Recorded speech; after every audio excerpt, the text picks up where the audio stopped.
enough of playing the ostrich regarding the special purpose vehicle, SPV saga. And we have said that we strongly demand the immediate arrests and or invitation. If you are not arresting, you are inviting, interrogation, and possible prosecution of Alhaji Atiku Abubakar. Gentlemen of the press, these are the facts of this matter. For about a week now, Nigerians have been in deep shock over the grave revelations by a whistleblower, Mr. Michael Achimugu, who has provided the nation with iron-cast evidence of letters of appointment by Alhaji Atiku Abubakar, emails, documents, audio clips, sworn affidavits, and his direct oral evidence as to how Alhaji Atiku Abubakar, who happens to be the presidential candidate of the People's Democratic Party, during his tenure as Vice President of Nigeria between 1999 and 2007, colluded with his then boss, President Olusegun Obasanjo, to fleece the country and steal public funds using what he termed the Special Purpose Vehicle, SPVs. Those SPVs were companies Atiku admittedly registered upon assumption of office as Vice President with the approval of President Olusegun Obasanjo, using trusted allies as shareholders and directors. The purpose was to divert government contracts to these companies as consultants, and then paid monies into these companies and used those monies to fund the PDP and their private businesses and family activities. We can all vividly recall that during that tenure, both President Olusegun Obasanjo and Atiku Abubakar built the Bell University and American University, respectively. Now, we know where those funds came from. They came from the SPVs. We hereby make available certified copies of the sworn affidavits, sworn to and released to the public by the whistleblower. We have made it available to you. And so you have a certified copy of those affidavits with you, giving graphic details of all that transpired, including attached documents. Gentlemen, let us also play to you the voice recording that he did of Alhaji Atiku Abubakar following those emails. Atiku then called him, and the phone number is there by which he called him, the time of the call, everything is provided for there. Let us play to you the voice recording of Alhaji Atiku Abubakar. Note that he provided the time of the call, the phone number and he used, and the emails immediately preceding the call. Gentlemen, it's just a 2 minutes audio. Listen to it. Between me and him. SPV years, that's what you tell them. You mean the special purpose years. That while President Obasanjo and Atiku deprived the good people of Lagos State their local government monthly allocations, even after the Supreme Court ordered the release of those funds, they were busy stealing the nation's resources by stealth in Abuja. That the real dark reason for the seemingly irreconcilable quarrel between Obasanjo and Atiku is disagreement over monies they both stole in the SPV accounts at that time. We also call for the protection of the whistleblower. When President Muhammadu Buhari came to office, one significant policy he adopted was that of whistleblowing. You are all witnesses to the fact that that policy has recorded tremendous success with the recovery of millions of dollars from various hidden sources. One was the famous Ikoyi apartment heist.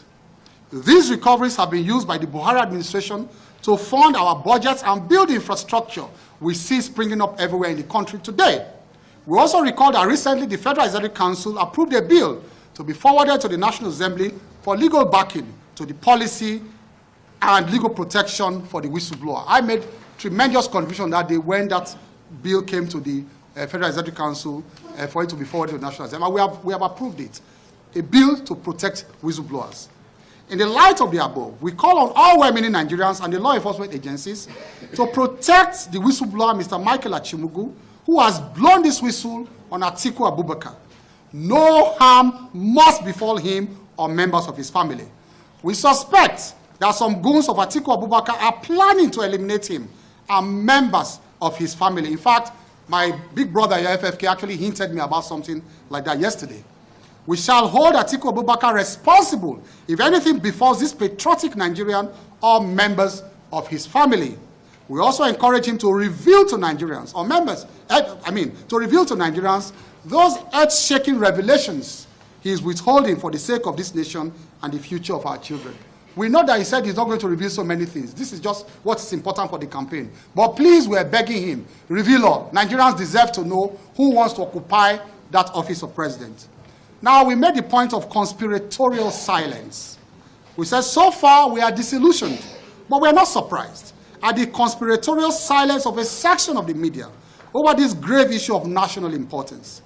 Even after seeing court processes in form of a sworn affidavit, we observe an embarrassing silence yet from a section of the media.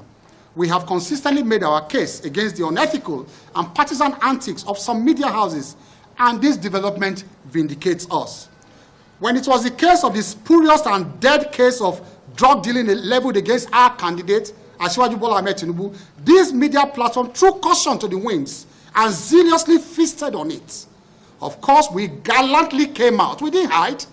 We came out and vigorously disproved all the tissues of lies against our candidate. All of us here, we were on air. We did not hide. Now you can see all of them hiding. Since this allegation, they were hiding under the table. All of them. Hiding, all of them. They can't face the cameras. Because, why? Because they're even scared of what the young man is holding. Because the young man warned them that if you talk, earth-shaking revelation will begin to drop. So they ran away. Even the garrulous ones ran away. They should come out like us now. Come out and defend their principle. They don't know who they are campaigning for. They don't. They don't know. This person was actually closer to him than all of them. And that's why he told them. You saw pictures of him in Atiku's bedroom in Dubai. You saw pictures of him everywhere with Atiku. They don't even know that they are not closer to him than him. So, but now, the press has gone strangely quiet.